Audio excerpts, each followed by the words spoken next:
I'm coming from the perspective of we should be able to love or to be keen to averting crime, whether there is a bounty given or not. Yeah, and the bounty is on the look for the main person behind, who is believed to have sent these people. That's what the bounty is. But now the award goes to these people who actually did without thinking that there would be a bounty after their work. Yes. Yeah. Anyway, there is something regarding the murder of the late Engineer Bossa, the head of the Ndiga clan. Have you noticed that the culprits are actually young men? People that they would show you, and if there is no evidence, you'd be like, no, someone is trying to frame them. They look young, they look innocent. So what does that tell us about the youth today? Jobless, easy to manipulate, and they need to be preoccupied. I think they're occupied with the wrong things, because if you happen to look at that, it takes certain skills for you to be a murderer of that nature, especially on a border and using a gun. How to use a gun. Even to orchestrate the crime from beginning to end. This is actually worrisome, and as parents and also young people, we need to honestly find better things to occupy us, because there is always going to be a force of nature that will come in the name of money for you to make wrong decisions. But now see these gentlemen, should I even call them gentlemen? See these young men, their lives have come to an end because of one bad decision they made. And I can't even say I'm sorry for them, because in the words of the president, some of these people do not even deserve bail when they are being, charged with capital offenses. But we'll see how this is going to go, when they are going to be presented in court. And of course, if there is someone who sent them, we will be letting you know as the trial goes forward. But at least for now, we are glad that the culprits have been apprehended by the Uganda police force.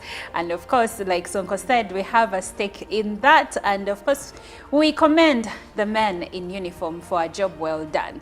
Now, moving on, we delve into the local news, and we will start with President Museveni and the award that he gave. President Museveni, in the company of the First Lady and the Minister of Education and Sports, Madam Mama Janet Kataha Museveni, yesterday awarded Mr. Abdul Katabazi with Nalubale Medal at State House in Entebbe.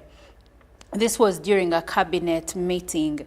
Katabazi, a plumber and a motorcycle rider in Chikandwa Zone, Lunguja, Rubaga Division, pursued and captured the assailants who shot dead Engineer Daniel Bossa, the leader of Buganda Kingdom's Ndiga clan, on Sunday, 25th February 2024. Engineer Bossa, aged 72 years, was also the director of Transa Electrical, and he was shot dead in his car as he approached his home in Chikandwa Zone, Lunguja, Rubaga Division. During the meeting, Katabazi narrated to President Museveni how he, with the help of other border riders, pursued and captured the assassins who killed Engineer Bossa. President Museveni commended Katabazi for being brave and fighting for the noble cause. The president further pledged to award and support other border men who participated in the capture of the assassins.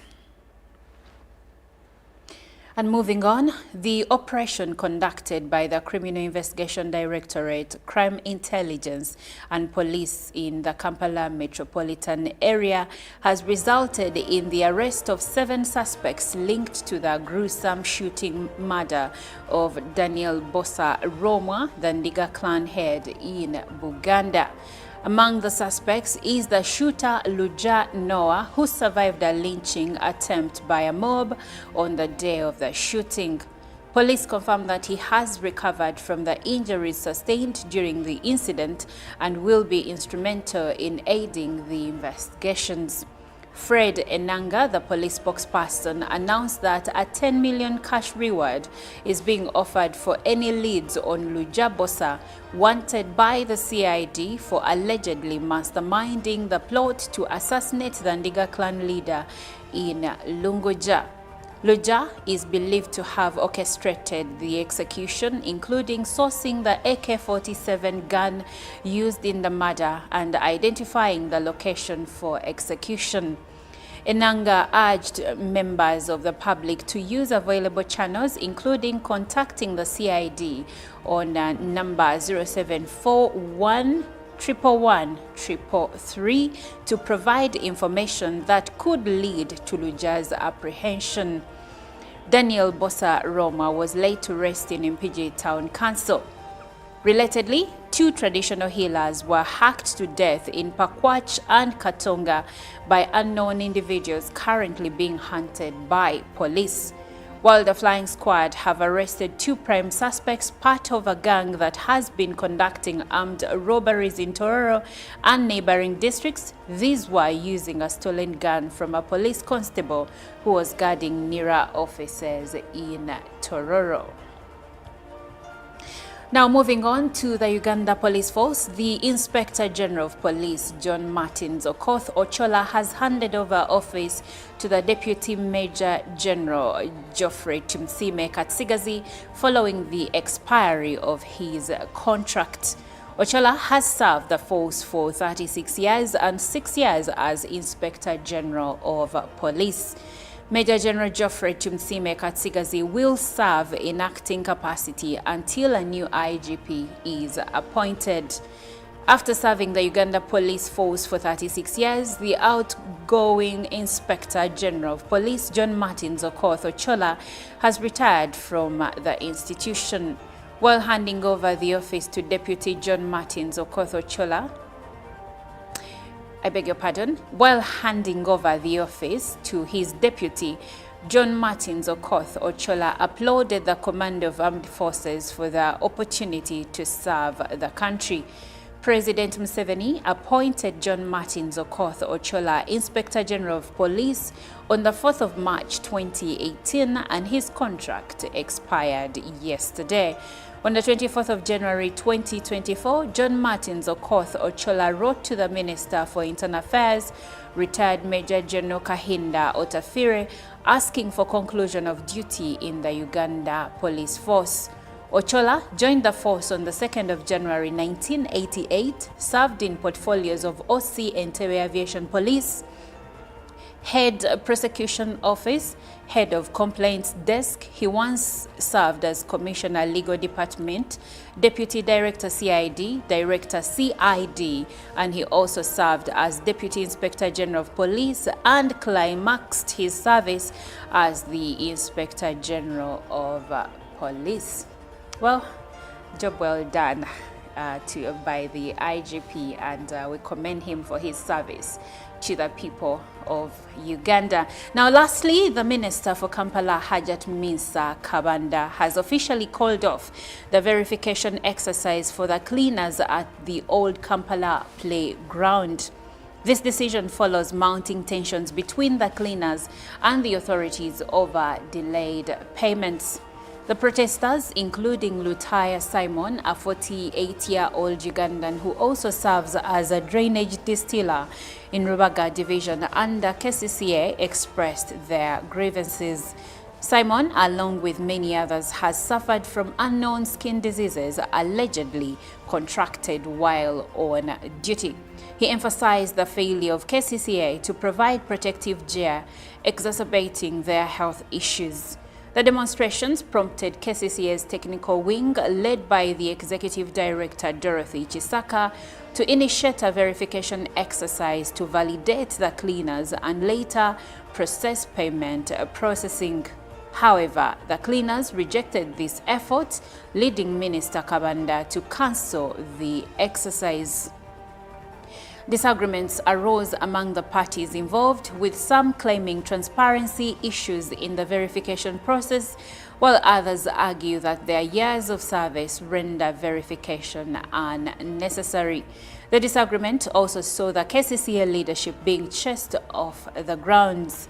During the protests, cleaners dressed in green jackets labeled with KCCA for a smart city highlighted the challenges they face on Kampala's roads, including the persistent issue of delayed salaries.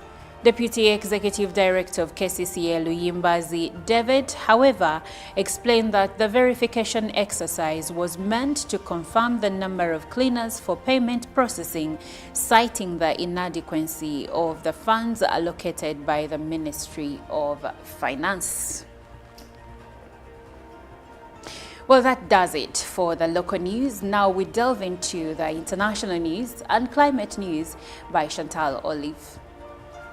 Well, we start off with the U.S. and the U.S. Supreme Court has struck down efforts by individual states to disqualify Donald Trump from running for president using an anti-insurrection constitutional clause. The unanimous ruling is specific to Colorado, but it also overrides challenges brought in other cases. Colorado had barred Mr. Trump from its Republican primary, arguing he incited the 2021 Capitol riot. The court ruled that only Congress, rather than the states, has that power. The top court's decision clears the way for Mr. Trump to compete in the Colorado primary scheduled for Tuesday. Mr. Trump is the front runner for the Republican nomination and looks likely to face a rematch with the Democratic President Joe Biden in November's general election. On Monday, the ex-president immediately claimed victory following the ruling, taking to his Truth social media platform to claim a big win for America. The message was followed by a fundraising email sent to supporters of his campaign. Moving on, France has become the first country in the world to explicitly include the right to abortion in its constitution. Parliamentarians voted to revise the country's 1958 constitution to enshrine women's guaranteed freedom to abort. The overwhelming 780 to 72 vote saw a standing ovation in the parliament in Versailles when the result was announced. President Emmanuel Macron described the move as the French pride that had sent a universal message. However, anti-abortion groups have strongly criticized the change, as has the Vatican.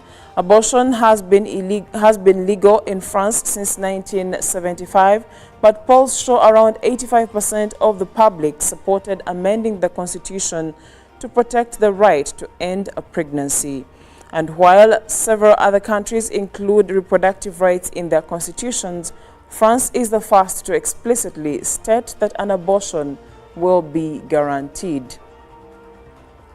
Coming back to Africa, the United States government has imposed sanctions on Zimbabwe's President Emmerson Mnangagwa, along with other senior officials for corruption and human rights abuses. On Monday, the U.S. government said leaders in Zimbabwe were siphoning off public resources for personal gain. This move scraps the old executive sanction order introduced in 2003 and moves 11 individuals and 3 entities onto the global list, the Global Magnitsky Sanction Program. These illicit activities support and contribute to a global criminal network of bribery, smuggling, and money laundering that impoverish communities in Zimbabwe, Southern Africa, and other parts of the world, a statement said. The U.S. also criticized the targeting of civil society and severe restrictions on political activity, as well as President Mnangagwa, Vice President Constantino Chiwenga, and businessman Kudakwashe Tagwire have also been sanctioned. Mr. Mnangagwa's wife, Auxilia Mnangagwa, was also hit with sanctions because she facilitates her husband's corrupt activities. The two shall become one, I guess. Now, away from that, we speak in matters climate. The German government has used its financial power over climate activists in the global south to try to stop them publicly criticizing Israel's attacks on Gaza in recent months, according to sources interviewed by Climate Home. Many climate and development organizations based in developing countries rely directly or indirectly for funding on the German government, which is among Israel's strongest political supporters. The Gaza war began when Hamas militants stormed Israel on October 7th killing and abducting hundreds of people and drawing an Israeli offensive in the Hamas-run Gaza Strip, which has led to more than 30,000 Palestinian deaths and a worsening humanitarian crisis. Three sources Climate Home spoke to said, after criticizing Israel's actions for humanitarian reasons, they were either pressured by their German-funded employers to resign, had contracts put on hold, or were warned they would lose funding if they made further comments on the issue. Tensions between German and international climate campaigners were evident at December's COP28 climate summit in Dubai, with several German campaign groups distancing themselves from criticism of Israel by Climate Action Network International. One accused the civil society umbrella group of anti-Semitism. And that does it for climate news and what is happening across different parts of the world. And as we come back from different parts of the world, now Jerome Paul Sonko takes us through the press review regarding the newspapers from the countries of East Africa, Uganda, Kenya and Tanzania. And well, and we start off from Uganda. The Daily Monitor is highlighting government warns of rising radiation exposure. Hazardous, the national and regional referral hospitals and industries are among entities that Atomic Energy Council found in a December 2023 study to be operating without license or emitting radiation beyond permissible levels. So the government is warning. Now, Ugandan journalist has been awarded in the US. Which journalist is that? Read about it. Then in the Rainbow magazine, Aga Khan pupils tipped on road safety. Then further, Ochola bows out with a wide smile. Pictorial of the now former IGP. Regional government plans new border points in Eastern as compensation for SGR works at 90%, according to officials in the railway sector. Bobby Wine pushes Mpuga case to neck. More of that is in the Daily Monitor. Then LRA's Konyi to be tried in absentia. Where is that going to be? Read about it in the Daily Monitor. We now cross the borders to Kenya. The Daily Nation is highlighting Kenya launches Raila campaign for top African Union post. Modavadi wars African envoys in city. Then stealing from the needy, audit faults counties on bursary funds and alleged theft. Economy, taxman launches new SMS-based e-teams system, but move is likely to spark outrage as the Kenya Revenue Authority tax shocker for farmers and businesses. Then what doctors want will not settle for less despite the threats on our lives. Dr. David Biminji, the KMPDU Secretary General, is at the front page of the Daily Nation today, and proposals in regards to what the doctors want: annual recruitment of doctors, as is done by the disciplined forces, purchasing of hospital equipment instead of leasing, amending law to consider human resource for health as development, encouraging local manufacturing of health products and technologies, putting health facilities in levels 1, 2, and 3 under counties, while levels 4, 5, and 6 fall under national government. Those are some of the recommendations, all the proposals that they have. Then besides that, go ahead, court clears the way for housing bill. There's a picture of the President, William Ruto. Now, dispute dramatic twist to dead Pepsi boss's property wrangle. Read about that in the Daily Nation today. And lastly, from our press review is the Citizen newspaper from Tanzania. How the banking industry has thrived under Samia. Lenders went through a rough patch for several years, but things began looking up after President Samia Suluhu Hassan came into office in 2021, and the banking industry has since enjoyed unprecedented growth. You can look at the figures since she came into power just 3 years back. Now, in the Rising Woman series, Adolfina says advocating women's inclusion in leadership positions. Then LATRA to announce reviewed SGR fares next month, as TBA's plan to empower women professionals is also highlighted in the Citizen. Now, Smart World, there is a debate as the corporal punishment in schools is under scrutiny. Somalia now a full member of the EAC. That is what the Citizen is highlighting for you today. And well, that's all from the press review this Tuesday. Now, this week being International Women's Week, we will be commemorating the International Women's Day on 8th of March, that is on Friday. And as Uganda Broadcasting Corporation, we will be bringing you these celebrations live from Katakwi District at the Boma Grounds. And why am I talking about Women's Week? You did share that in Tanzania, the banking sector struggled until they got President Samia Suluhu. Now, this is a lady, the first female president in East Africa, right? Yes. And I commend her for a job well done. I think in 2025, she's set to win the polls. I did not see that coming, but I want to assure the viewers that I still expected it to come from you.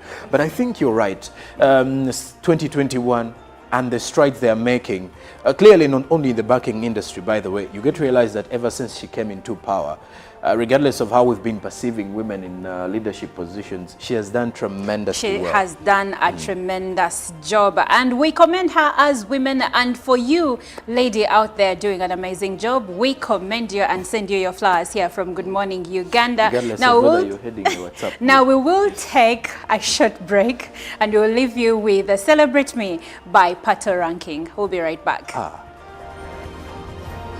Live from UPC Studios in Kampala, this is Good Morning Uganda.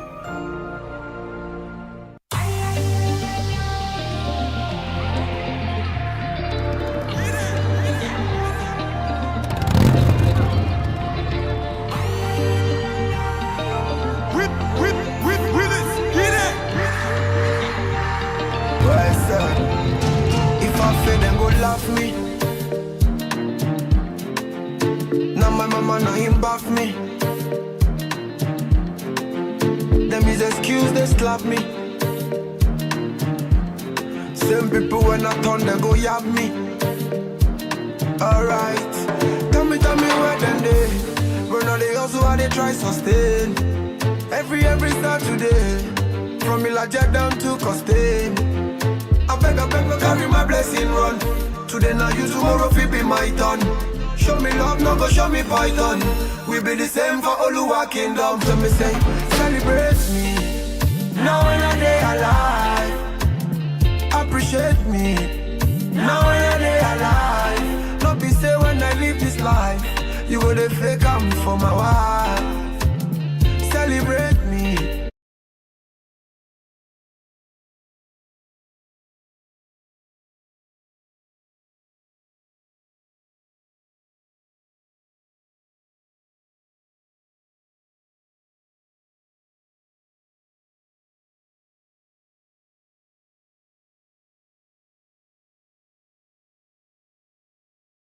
Bounty. Big name, Ejele one, you be big name. Oh, you be big name. I thought you be big name. Bebitas, you be big name.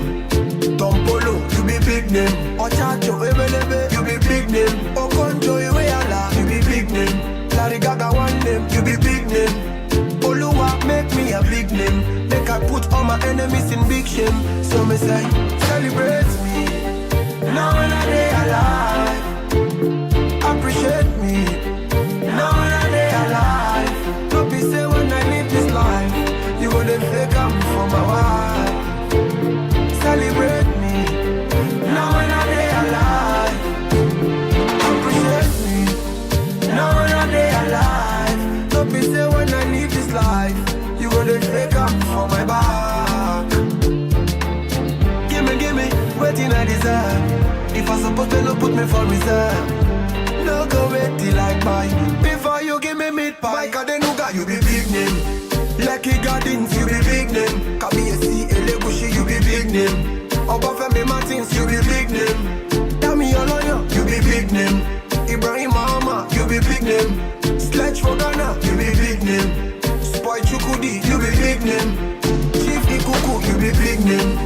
NASA Research, you be big name. Alfred Emile, you be big name. Charlie Abruka, you be big name. Big Lam CP, big name. Imabagi, Billy Boom, you be big name. Afusho Vera, you be big name. Patura Lankosh, you be big name. Olumwa P, celebrate me.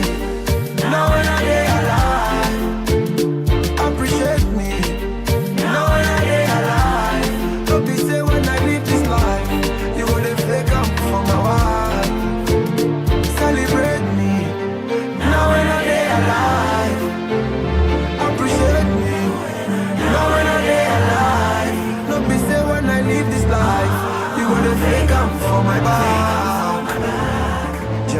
still the boss, you don't know.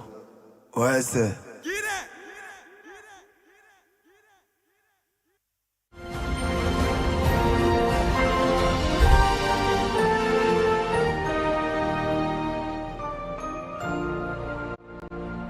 Pick of the day on UBC.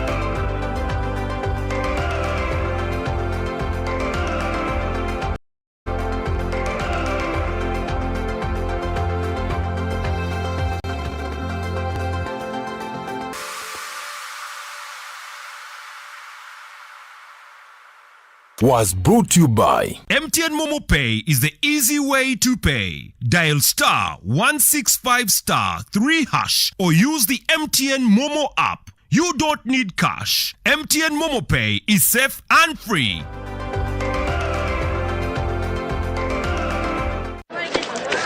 Juko. Yo. Wachiko. Check the shopping, man. What's your secret? Uganda, haven't you heard of the parish development model PDM? Yes, I did, but I thought it was just a talk. No, Sebatia. It is real. I and a few friends together formed a circle, accessed money from the PDM, invested in a portrait project, and now things are moving. Juko. I thought I was one of your friends. You are. But you left me behind. I didn't leave you in poverty. What you do, just visit your LC2 chairperson and your parish chief and start the process of economic transformation. Just like that. The parish development model is an initiative from the government of Uganda through the Ministry of Local Government designed to transform all lives of Ugandans for the better. PDM, my parish, my development, my life.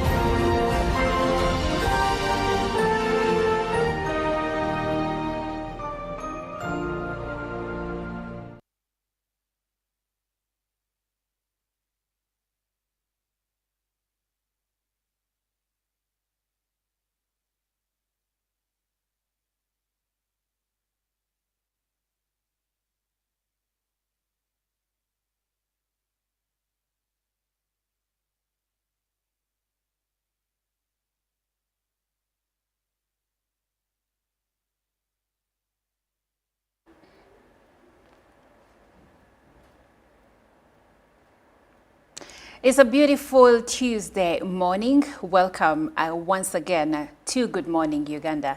And if you're just joining us, my name is Olive Monica Najuma.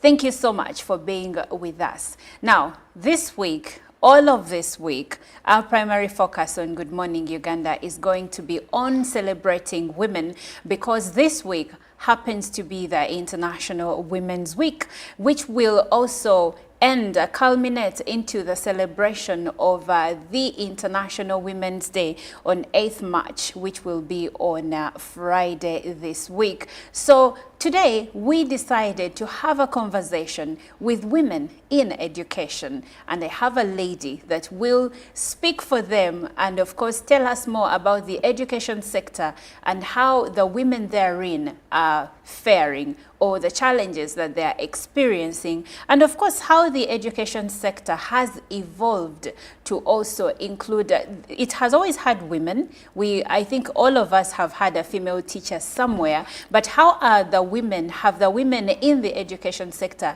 been empowered over the years? Now, the lady I am going to speak to is Patricia Agaruchire Molumba, and she has been an educator for over 20 years. I think that's the perfect person to talk to. And she looks so beautiful. Oh my goodness. Good morning. Good morning, Olivia. Welcome to Good Morning Uganda. Thank you. Thank you so much. Now, first of all, I'm glad to have you. I'm glad to. The fact that you have been an educator for over 20 years, and later on now you delved into counseling. You will tell us more about that. Actually, let's start there. Tell us more about Patricia, because I think I haven't even done you justice in one bit. Okay. Thank you. Thank you, Olivia. Good morning, our viewers. Happy Women's Day week. If you're watching, know that We are celebrating women, and I'm glad I am a woman. Patricia Garishire Mlumba is an educator for over 20 years. And I want everybody to know that, of course, after COVID-19, students suffered a lot of challenges, and that drove me to start a company called Perfect Evolvers Limited, which is there to offer psychosocial support to students, teachers, and their families. I realized that as a teacher for so long, the challenges of learners were numerous. The challenges of families were indescribable, and there needed to be somebody out there. There needs to be a team of professional counselors and mental health experts that can support that area. And that is why I am here. I'm also very happy to say that the work we have done led me to the Fulbright Scholarship, and I just returned from the United States of America, where I had the chance to also relate with the children in the United States to see how their well-being is like, so that in order to support our own children, we have a wider scope. So I am happy we are here, ready to support. We are already working in schools. And I'm happy to be here, Olivia, and thank you for recognizing the women in education. In education. Oh my goodness, that is a sector. I believe that education is the sector that can make or break a country. That's and of very course, true. how can we go forward if we are not educated? When you look at the Uganda of the past vis-a-vis the Uganda of today, back in the day, majority of Ugandans were illiterate. At least today, we have many Ugandans educated, and the ones that are not highly educated, at least semi-illiterate. And that, I believe, has been because of the efforts of people like you in doing your best to ensure that we get to the next level as a country and caring for us and catering to our children. But I would like to go back to the beginning. What inspired you to delve into teaching, where others, I believe some of your colleagues were going into other sectors like maybe law or medicine, the basics of that time. So what inspired you? Olivia, I want to say that I actually thought, growing up, I thought I would end up a lawyer. In fact, I got the admission for law on private sponsorship. However, at that time, my family could not afford. It's a story I've shared in this country on very many media platforms. I lost my mother when I was 13, just before I joined Senior 1. And my father, who then was a civil servant, could not fully support all of us, given the salary scale, the salary structure. There were months when he wouldn't be paid. And so life wasn't easy. And because of that predicament, because of that unfortunate situation, I found myself now supporting the family in every way I could as a little girl in secondary school. And somehow in school, because of taking care of my siblings and finding every possible way to support them, I found myself, always gathering my classmates and my sisters and my people to support them. Now, before I knew it, I was done with Senior 6, and that did not just go as expected because I wanted law. But then upon realizing that my father couldn't pay for that, I looked for the next affordable program, which was education. I was okay with education. I had already been educating and discussing in class and everything. And that is how I ended up asking for education in that Punjab form 6 times. I know, of course, there wasn't enough career guidance for me at the time, but I know I applied for education 6 times. So my mindset had shifted, and I knew that teachers are the best. I knew that it's a noble profession. I knew that it's teachers that make the lawyers, that make the doctors, that are in a space to inspire. And I needed my story to inspire the children that I'll meet. And that's how I ended up teaching. Senior 6 vacation, I was teaching in my uncle's school, supporting the girls, supporting the Pokot girls that had that were escaping FGM at the time. And then at the university, it was quite interesting. I would go to schools and try to inspire. And that is when I came up with my mantra, Patricia Garuchire, born to inspire before I expire. And it is the journey that I have walked in school, encouraging the learners, showing them that, you know, it is okay even if you face any challenges. And that made me realize that it is amazing that our country has supported education. It has supported the woman. It has encouraged the girl child. When you look around, we have so many girl child programs. We have so many schools that have enrolled girls. It's now something of the past not to educate your daughter and think that, okay, she's a source of wealth through bride price. Today, we are happy. We are so proud of the Ministry of Education and Sports for pushing and supporting the girl child. And I want to celebrate the female teachers. Olivia, I need you to know that teaching as a noble profession is the space where you'll find a teacher burning themselves to give light to the world. It is in education that these women will go through every challenge you go through while trying to support somebody else's child. So I support you, female teachers. I support you being mothers of children that you did not give birth to. I support and celebrate you this week for being the changers, for being the mothers of the nation, for being the people that hold the children's hands and become a bridge to their destinies. So, Olivia, today is very special for me. When I was told we are celebrating the women in education, I was just beaming with joy. And I can see the joy. I love your enthusiasm. It shows that there is passion for what you do, and that is really commendable, because back in the day, education was for failures, so to speak. Here is where I'm coming from. Parents would tell their children, oh, senior 4, you failed. Go study teaching. You get. But today, when I see someone that is passionate about education and they have gone out of their way to make themselves better, you just talked about a scholarship that you had.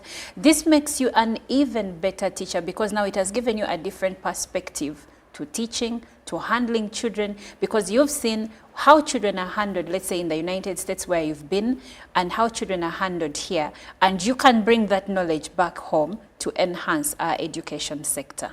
But you did talk about teachers burning, especially female teachers, burning themselves to make other people's children better. As a teacher, what kind of challenges do especially female teachers experience? Why am I considering female teachers? You are a woman, you are a wife, you are a mother, and you are a teacher. And you're supposed to deliver on all those fronts. So tell us more about the challenges female teachers experience. I'll start with what you just said, teaching being something for failures. And I don't know how that used to happen, because yeah, I've heard about it, but the fact that you'd think a failure is the one that is going to hold your child's hand, it's laughable. Exactly. But of course, just like life, or just like any other profession, there are challenges for the men in the education, and as well as women. But you want me to talk about the challenges of the women. Now, the first one, of course, is what it takes to be a teacher. what it takes to be that person. Because in school you'll find you are a teacher, you are a counselor, you have all these responsibilities, you are an accountant, you are a record keeper, you are an encourager, you are a nurse, you are a lawyer, because you'll have they'll keep teacher this, and then you're the one that has to see how you support these learners. So you find there's so much, and with the whole schedule of teaching, you have to plan, you have to scheme, you have to mark books. For example, I was teaching English language, literature, and general paper, and you find my favorite those paper. Oh my goodness, that's amazing. So you find you need to mark all these books, but then you also have your family. So the biggest challenge I want to say is, unlike other professions, where you maybe come to the office and you have to deal with all this, here we're dealing with different individuals. And you find a teacher is not only teaching maybe one class, they have several classes with several number of students. The biggest challenges teachers face is having to balance, and then not even being appreciated or recognized. Appreciated by the parents, by the students, or the institutions themselves? Appreciated by the parents. There's some parents who will have that mentality of, okay, she's a failure, so she's supposed to be where she is, and that's what she's expected to do, There are some who are extremely rude to the teachers, and yet it's not really necessary. But you'll find the students, the unruly students, they're coming from homes maybe that are well off, and guess what? They will look at this teacher, look at the teachers maybe, dress code, and they think they are better than you. They'll judge, they'll give all sorts of nicknames. But I want to say that the remuneration for the teacher is still desiring. And that is why you see many of them, many times we have teachers on strike, we have all these associations supporting teachers. But you look at how this teacher is getting so little for so much work, and then expected to still keep the smile, to still remain that encourager or that support. You imagine teaching children in a school that you cannot even afford to bring your children to. And of course, as mothers, as mothers, that can be a bit daunting, because you look at these children, you're giving your best, but maybe your children are home. And not getting, oh yes. They are not getting. Then you'll find teachers, for example, who are in private schools, some private schools. If she is married and gets pregnant and has to go on maternity leave, that is the end of the job. By the time she comes back, she's been replaced. And that is a very big challenge for most teachers out there, especially the woman, because we all know that giving birth is a blessing to the nation, especially if this woman is married and is ready for that. But if she has a job and she has to go to give birth and then come back and find she has no job, you can imagine what goes on in the mind of this teacher. Now, putting that in mind, okay. First. Okay, then of course the other challenge that most teachers will have, especially the women, is not. I'm yet to know if we have the health insurance for the teachers.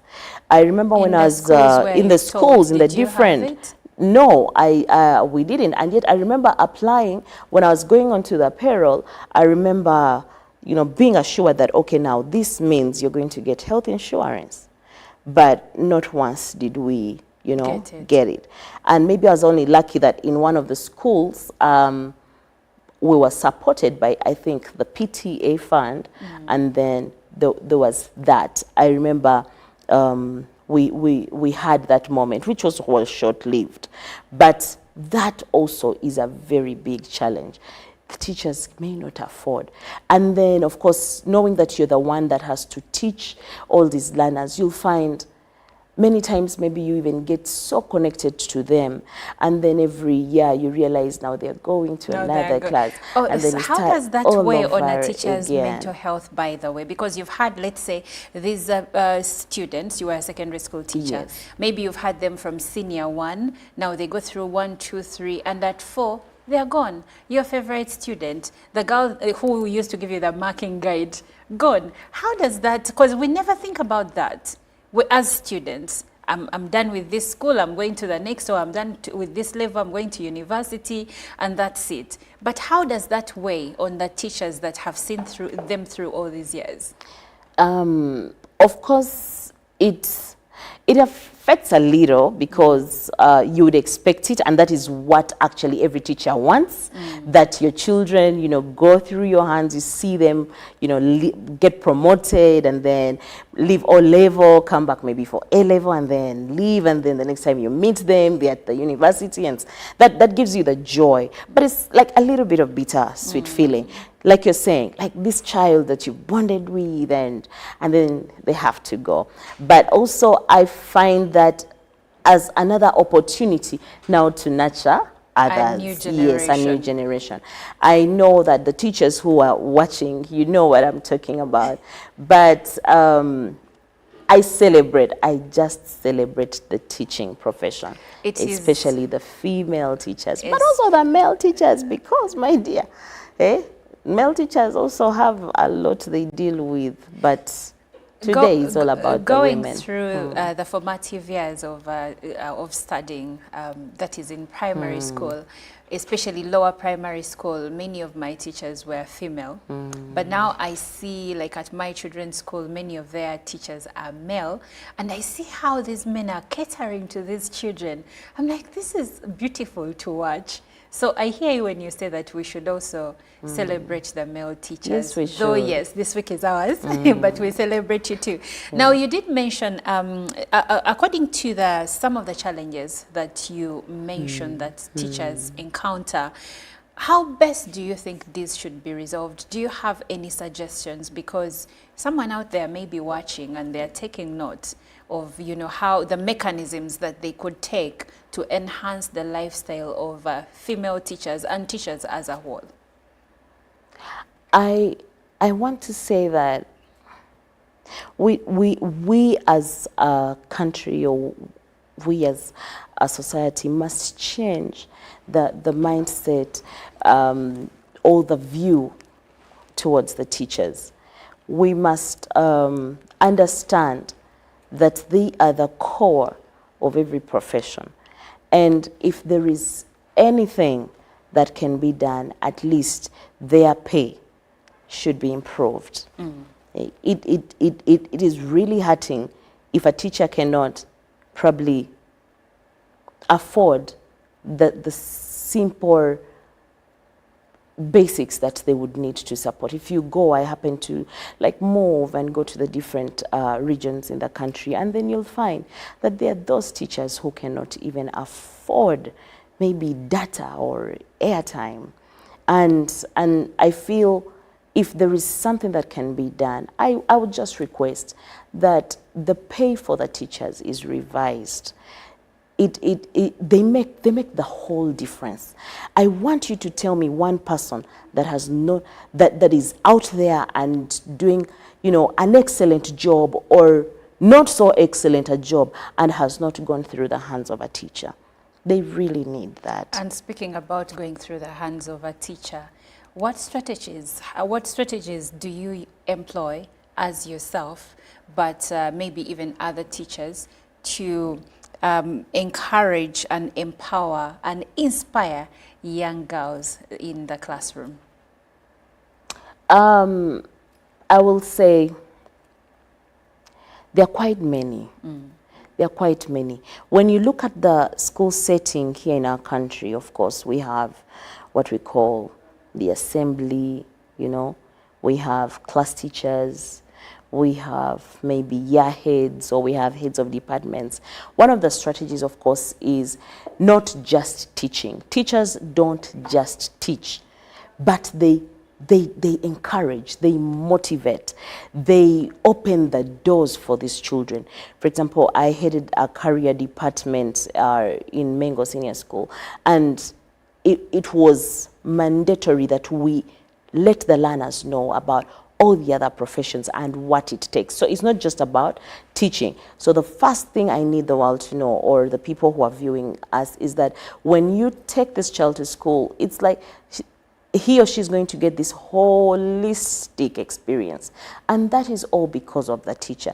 They will inspire, they will be able to actually even help these children identify who they are, discover themselves, because the teacher, is encouraging, is walking the journey.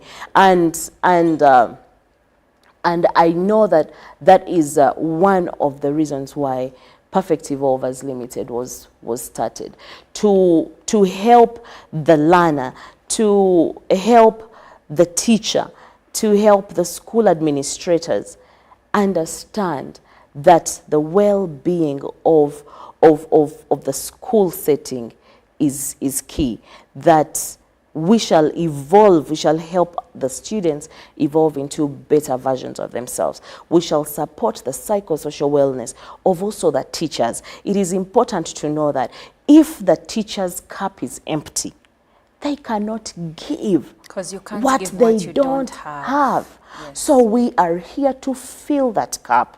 We would want to work with so many schools to see to it that their cups are full, so that we can be able to give out there. And I'm very happy, especially for, say, like St. Elizabeth Mitiana. I just received a call the other day that the children, because of what we have been doing in one of the schools, the children have pushed that a Perfect Evolvers Club be opened. And the head teacher called to say that was done last week. And I want to thank you. For the schools out there, we need this. We need to show the learners and support them and let them understand that there is a lot outside just the four walls of the classroom. And for the teachers, if you're watching me and you're a teacher, I want to thank you. And I want to encourage you that you keep doing what you're doing. We know we've been told that our reward is in heaven, but I know we can do much, much better. Let's keep inspiring, let's keep encouraging, let's keep supporting each other.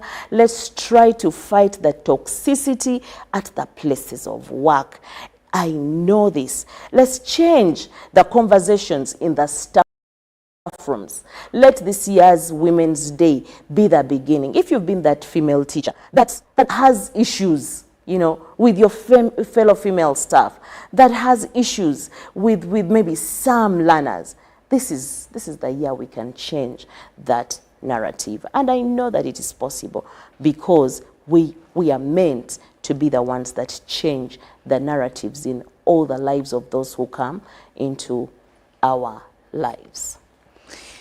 Well, this is exciting, and I love to hear the passion with which Patricia speaks about the profession of teaching. Now, I have a comment. This one is from Nurin from Mbale, and she says, "Good morning. Thanks for the show, ladies. I'm very grateful for this week. Also a teacher and a mother as well." And she says, surely the payment is too low. She's commenting on what you said about payment. Now, as we close, Patricia, I know that Perfect Evolvers is also concerned with mental health. I like to bring in the question of mental health, because after COVID-19, it was realized that many young children were affected. That's when we knew that children were depressed. That's when we knew that even the teachers themselves were grappling with a lot psychologically. So how can mental health be included among the studies that we give our children? Just in a few as we close. Thank you, Olivia, for bringing that up. But then I also want to say that it's not something of the past. It's happening. It is happening. It is happening. And unless we are all intentional about mental health, I am worried about what is going to become. 2022 alone, I think Patrick Sentongo and another gentleman, I think Stephen Kafero reported over 22 suicides in just 1 year of students. Now, mental health is key because we are told that, of course we all have a degree of, but it's just, the how high or low your maybe degree of madness is. But I know one thing, that in school, these are conversations that must start. I am happy that we now have a new curriculum, and I feel that that is another area that can be added, onto the curriculum. Mental health or psychosocial well-being. Some schools, those that can afford, have brought in counselors or mental health experts to occasionally visit and support. But there are those that don't. There are schools that do not have anybody that is supporting. So you're asking them that to take this very seriously? To take it. Let that be a conversation. If we can, probably every week, can we have the learners exposed to how they can guard their mental health to avoid mental illness? Can we be able to identify?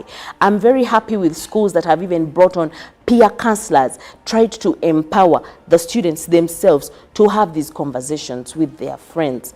These are conversations, but it all, like I said, it begins with filling the cup of the teachers so that they can be able to give and give and give the best. So for mental health, that's a whole discussion.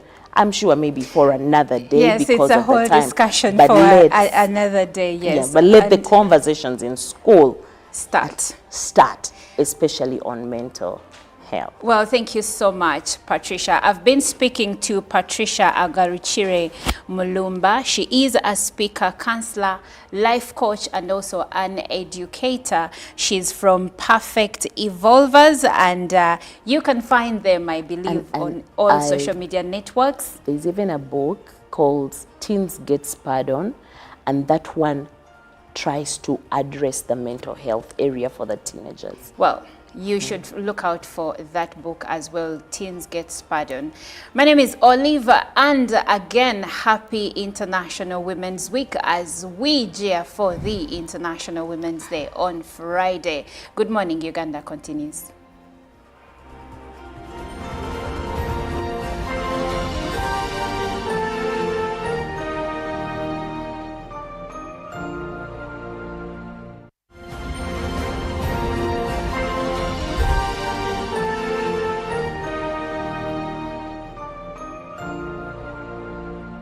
Nyati Motion Pictures brings you Tuko Pamoja, a documentary film about our unity as Ugandans and Africans. Bunyoro would have simply created an East African community that we are looking for today. The rulers of Bunyoro are actually Luos.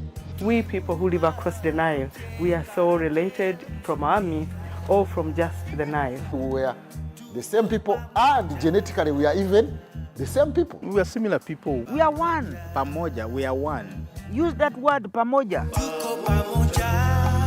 Premiering every week from 3rd February to June 2024 at the National Theatre and Indere Center. Daily screenings are from 4th February to June 2024 at Ham Cinemax and the National Theatre. To get a ticket, call 0778 787 660.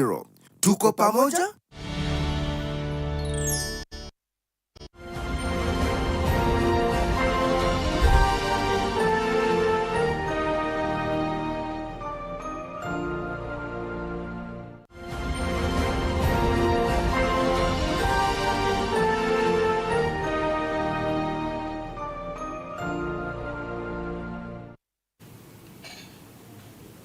Uganda was ranked among the top 6 MICE destinations in Africa last year. On top of the countries that we are following, that was South Africa, Egypt, Kenya, Tanzania, and these are the countries that we are competing with when it comes to terms of MICE. Unfortunately, in Uganda we came to realize, or we gave more effort to MICE tourism when it was Like 2018, it was a little bit late. We realized the value that business tourism can bring into the country a little bit late. However, it is very important or vital that we have now picked. The rest has picked, looking at now we have hosted 4 successful events, like global events, talk about the NAM Summit, talk about the G77 Summit, talk about the Meeting Africa Summit, like all these have been successful. And now we are looking at this, where is Uganda heading in terms of MICE tourism and MICE tourism and business tourism. And when you look at the global market size for MICE, it is about 600 billion US dollars. However, the share that Uganda takes is so insignificant that we don't even make about 45 million US dollars out of MICE tourism. But when we look at the strategic association initiatives that are coming up, talk about the Uganda Association of Conversion Incentive and Meeting Industry, you see that they are coming up to bring together people that are managing events, incentives, and tourism incentives, to see that we get different ideas, different initiatives, and bring back together the same effort and energy to promote MICE tourism. Uganda Tourism Board has been working like very hard day and night to see that they bid for global meetings to come into the country, because there are over 10,000 meetings and events that happen annually and global, and these people that are holding these meetings are getting bored in their destinations. They're starting to move around Africa and coming to Uganda particularly. So we need to position ourselves as a preferred MICE destination to see that we attract these events and meetings to come into our country. And now look at the convention centers that we've had. Look at about Munyonyo Convention Center that was recently constructed, and it can host more than 400 guests at a go. These are the convention centers that we need. So I think if there is a right investment into this industry, we can really do a lot and we can achieve more. In like 2 years, we can be earning like 2 billion US dollars from MICE tourism. So let us see how it went and the initiatives that are going on in Uganda under the Uganda Association of Conferences, Conventions and Incentives Industry. Yes. When you say your name, okay? And then you repeat after me. So I, having been appointed to the Board of Uwaki, promise to uphold the Constitution of Uwaki to the best of my ability. So help me God.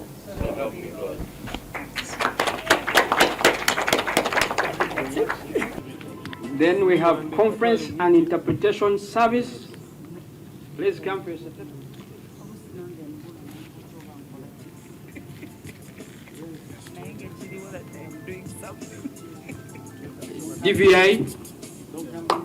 DVI, please come for your certificate. Thank you very much for the sound.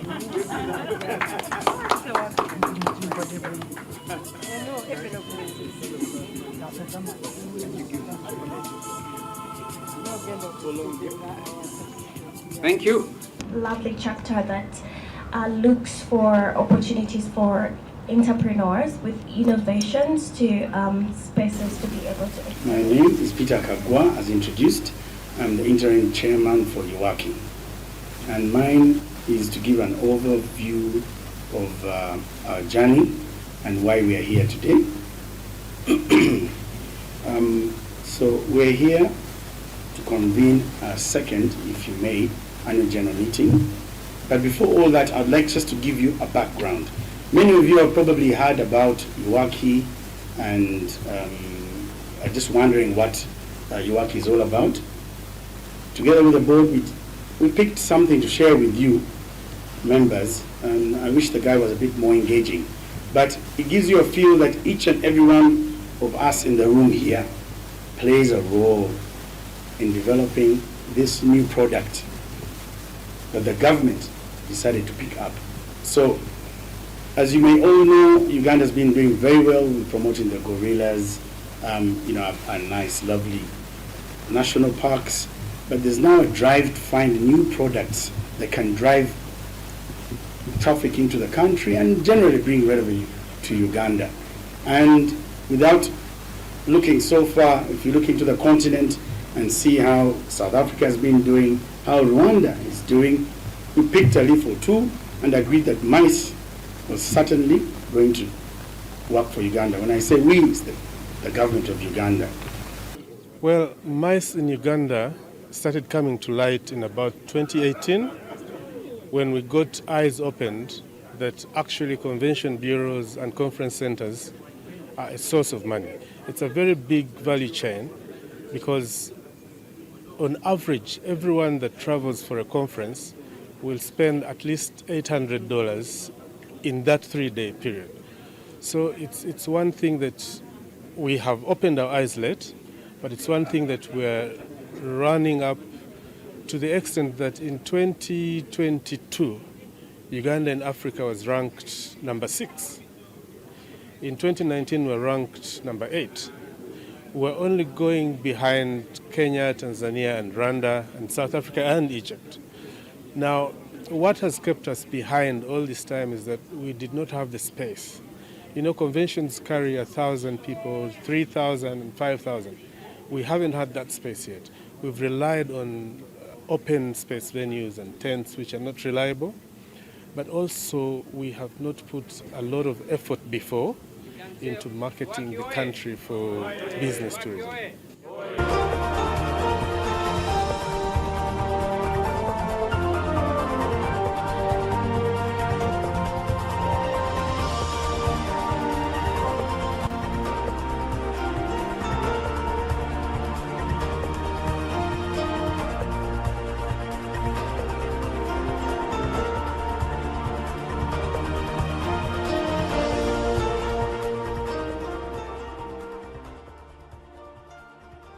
All right, and good morning once again. It is the Women's Week. The celebrations are continuing. Remember, with the national broadcaster, we shall be bringing you all of the live day celebrations from Katakwi district this Friday on the 8th of March. But well, if you have a woman out there that needs your support, especially those in the world of business, please do so today and make sure that you brighten their day. It is Tuesday, and I am here to take you through the world of business just quickly enough. And kicking it off from the same space, we start off with the Engineers Day, the International Engineers Day, which was yesterday.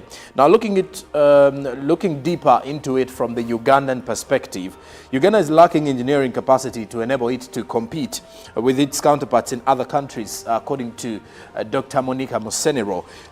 She was officiating the International Engineers Day celebrations when she made or came up with these statements. She says Uganda should embrace manufacturing raw materials more than just consuming them, or more than just buying or importing these raw materials, because with the level of engineers or the level of graduates from engineering school that we have every other year, you want to believe this is something that is possible. Now, she did reveal that Uganda should embrace manufacturing the raw materials, as engineers from Uganda and other neighboring East African countries like Tanzania did converge in Kampala to commemorate the International Engineers Day to discuss the matters of a sustainable world from the side of engineering. Now, among the issues was the enactment of the Engineering Professionals Bill that is yet to be tabled before Parliament. And then the President, through the Ministry of Works and Transport, will also develop a local capacity to identify the local expertise that lacks monetary aid in order to support the engineering world in Uganda. Now, according to Dr. Monica Musenero, is that Uganda is doing so little in adding value to the local engineers. So as a celebration speech, she did echo on the efforts that the government wants to put across in regards to helping out the engineers from the local perspective. Now, the Engineers Day celebrations was on the theme of engineering solutions for a sustainable world. Of course, sustainable world from the technical bit of it of the engineers.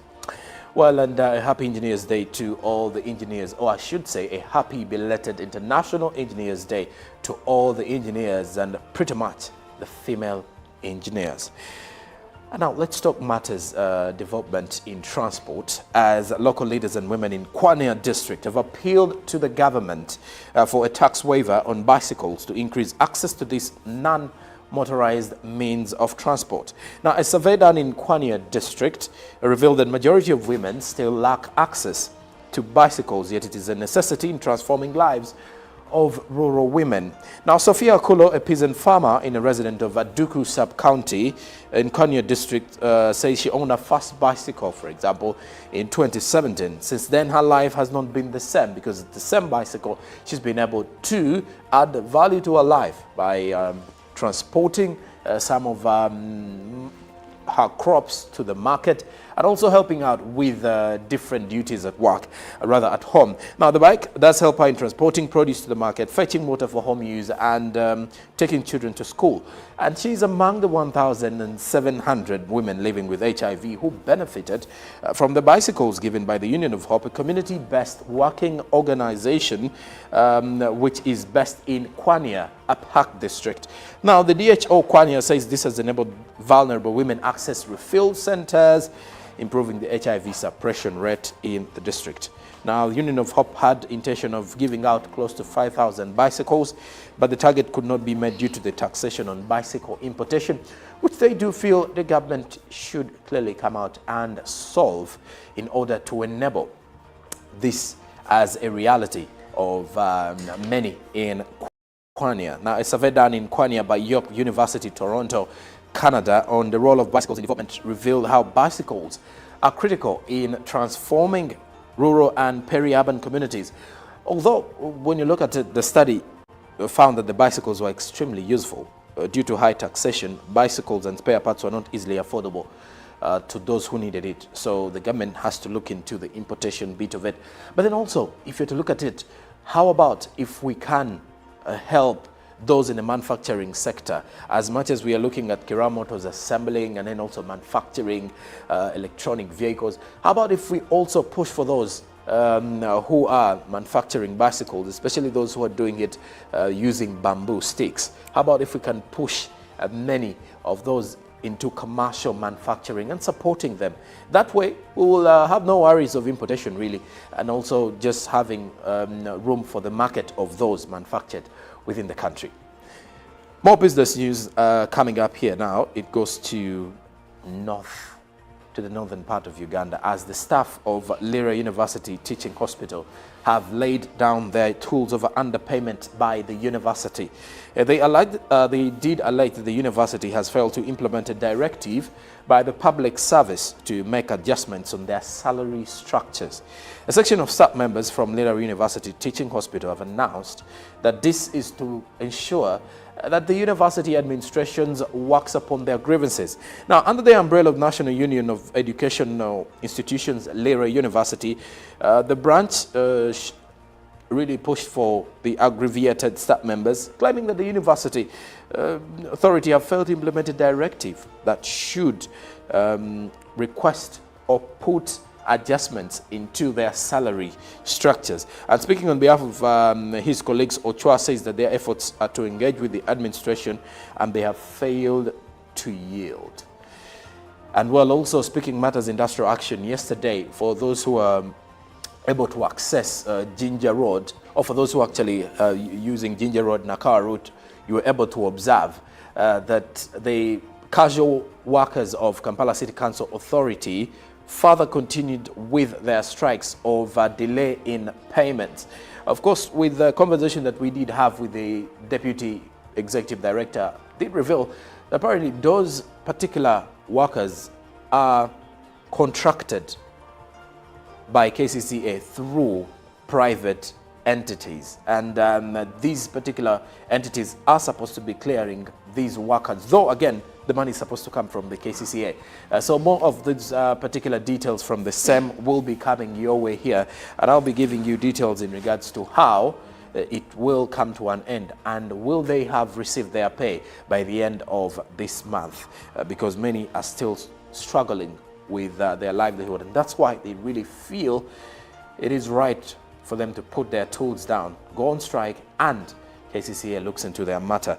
Now let's talk matters National Social Security Fund. Lastly, from our business news this morning, as savers' contribution grows by 1 trillion Ugandan shillings in 8 years, according to NSSF, and the National Social Security Fund said yesterday that it's aiming that by 2035, its assets will be growing to 50 trillion Ugandan shillings after members' contributions and its income increasing by 1.032 trillion over the last 8 years. The fundamental attribute of growth in contribution is due to increased membership of the National Social Security Fund. Now, NSSF said it had hit 20 trillion Ugandan shillings in assets under management 18 months ahead of schedule outlined in the fund's 10-year strategic plan. The fund said on Monday in a statement that the total contribution in 2015 was 688 billion shillings before it launched the 2015-2025 strategy plan with a key strategy objective to grow its assets under management to 20 trillion by 2025. Lucky enough though, 2023 saw them hit the 20 trillion in regards to assets growth. Now, they are targeting 2035 to see a 10 trillion Ugandan shillings or more, but the target as of now is, by the look of things, but the target as from 20 trillion Ugandan shillings, but the target as of now is to see that they hit 50 trillion Ugandan shillings of the same. So 30 trillion in a period of 10 years. Will that be possible? Well, and with the growth of the membership, who knows? That may also become a reality, or even more than 50 trillion Ugandan shillings worth of assets of the National Social Security Fund. Now, lastly, we look at the forex market. Close of business yesterday, Monday. And how will you find the forex market this morning? This is courtesy of the central bank in Uganda. The US dollar did open at 3,909.21 for those who were buying, and selling was at 3,919.21. By midday, the US dollar was buying at 3,910.13, while selling was 3,920.13. Moving forward, the US dollar was buying at 3,916.42, while selling at 3,926.42. The Great Britain pound was buying at 4,959.36, while selling at 4,972.02. And then the euro was buying at 4,246.96, while selling at 4,257.80. The Kenyan shilling was buying at 26.82 shillings, while selling at 26.89 shillings. The Tanzanian shilling was buying at 1.53 shillings, while selling at 1.53, as the South African rand was buying at 204.90, while selling at 205.43. So that's how you will find the forex market if you're moving out to exchange some currencies here and there. For those who are moving into the country, and well, for those who are actually traveling out as well, or those who have been keeping some currencies that are for rain. I am Jerome Paul Sonko. That's it from the world of business. I'll be back tomorrow to give you more details from the same. Coming up now is the traffic updates. Olive Monica Najuma is right here to give you more details.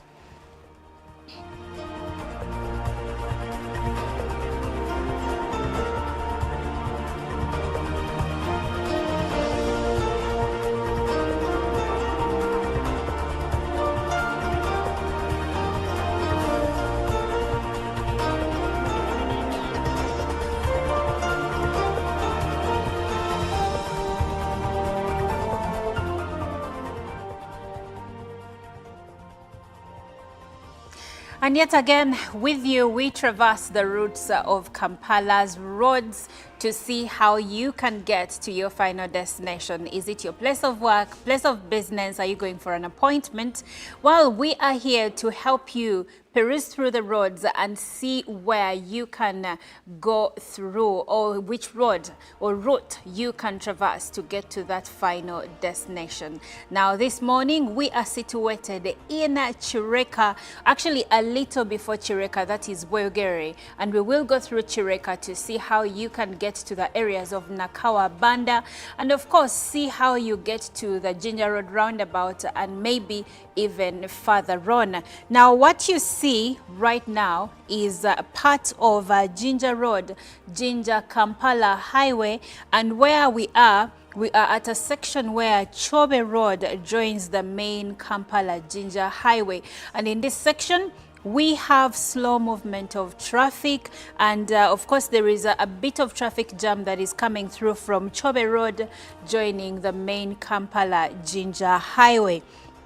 Moving forward, we see that just after that intersection, we have now started experiencing traffic jam still on the Kampala-Jinja Highway. I don't see any green zones in sight at this moment. All of it is orange.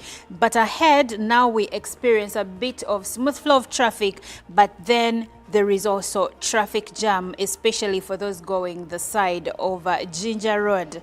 Now, continuing still, as we approach the northern bypass roundabout that transitions you from Boyogere to Chireka, here we now start experiencing traffic jam in this section. But around the bypass itself, we see that there is smooth flow of traffic for those coming in from the side of Nalia, joining the bypass. But for those going the side of Chireka, actually, shortly after the bypass, we start experiencing a intense traffic jam. The alternate routes that join the main Jinja Road are also bringing in a bit of traffic jam, like Nambole Road is bringing in traffic jam to the main Kampala-Jinja Highway, and of course Namgongo Road is also feeding some bit of traffic jam into the main Kampala-Jinja Highway. Kamli Road is also bringing in a bit of traffic jam. Now, going back to the main road, we see that after that, after the middle of Chireka, where you'll find let's say Chireka Shopping Center, after that section where there is intense traffic as of this minute, moving ahead, then we experience smooth flow of traffic. Kamuli Chirule Road is not bringing in intense traffic, so you should be able to move smoothly. And going ahead, we see that there is a section that is bringing in a bit of traffic jam. This is Banda C1. It's feeding some bit of traffic jam into the main Jinja Road Highway. And most of Banda, we see that there is slow movement of traffic. Now, still moving ahead, Nabisunsa closed is not bringing in much traffic, so if you're coming from that side or going that side, you are in luck. And continuing with the Kampala-Jinja Highway, we see that for the most part there is a smooth flow of traffic, but let's go ahead and see what the road looks like in the areas of Nakawa, because at least from Banda we are experiencing smooth flow of traffic. And now as we approach Nakawa, then we start experiencing slow movement of traffic. Going forward, we see that at the junction where we Ntinda Road connects to Nakawa Jinja Road, then here we are going to experience some bit of traffic jam. For those coming in from the side of Spear Motors, this is the place where we are at, and there is a traffic jam in this section. And moving ahead, you will experience smooth flow of traffic in some sections and then traffic jam in others. There is a traffic jam that is coming through from Katalima Road, joining the Kampala-Jinja Highway. Now, in this section, you're going to experience intense traffic jam if you're going to the sides of Kampala. Now, as we see around traffic lights still in Nakawa, there is a bit of a delay here, but not intense. At least I'm not seeing any red zones in this section. And moving ahead still, after the Nakawa traffic lights around Shadondo Rugby Grounds, there you're going to experience traffic jam coming through from Kampala-Jinja Highway, but also there is traffic jam coming in from Shoprite Road and also Lugogo Bypass, but it is not intense. And still moving on with the Kampala-Jinja Highway Road, there we still experience smooth flow of traffic, apart from a bit of traffic jam that is coming in from First Street, feeding into the Kampala-Jinja Highway. Now, as we approach the Jinja Road roundabout, after First Street has joined the Kampala-Jinja Highway, here we are going to be delayed because from what I see, we have deep red zones here which indicate that there is intense traffic in this section, at least for those going to the side of Kampala Road. And I see that even after the roundabout, you are still going to lose some minutes in this traffic. And for those coming in from Yusufule side, there is a bit of traffic jam there coming from Garden City side going to the side of Ginger Road. But after that, I'm seeing green zones and orange zones, but mostly green, meaning at least right now in the city, you're going to experience smooth flow of traffic for the most part, except for a few sections where you will find a bit of traffic, like King George, the 6th Way. There you will be delayed as you join Parliament Avenue, but other roads are actually smooth. Now, I don't know where you're headed to, but I believe that this has given you an insight into how to move and what the road looks like as of this minute. I wish you luck in your endeavors today. My name is Olive, and Good Morning Uganda continues.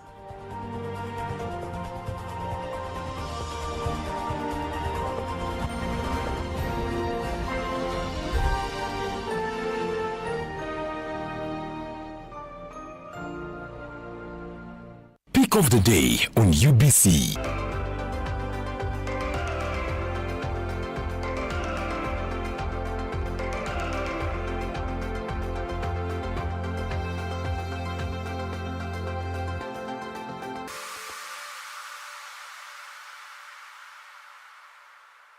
Was brought to you by MTN Momo Pay is the easy way to pay. Dial *165*3# or use the MTN Momo app. You don't need cash. MTN Momo Pay is safe and free. Motion Pictures brings you Tuko Pamoja, a documentary film about our unity as Ugandans and Africans. Bunyoro would have simply created an East African community that we are looking for today. The rulers of Bunyoro are actually Luos. We people who live across the Nile, we are so related from our myth or from just the Nile. We are the same people, and genetically we are even the same people. We are similar people. We are one. Pamoja, we are one. Use that word, pamoja. Premiering every week from 3rd February to June 2024 at the National Theatre and Indere Center. Daily screenings are from 4th February to June 2024 at Ham Cinemax and the National Theatre.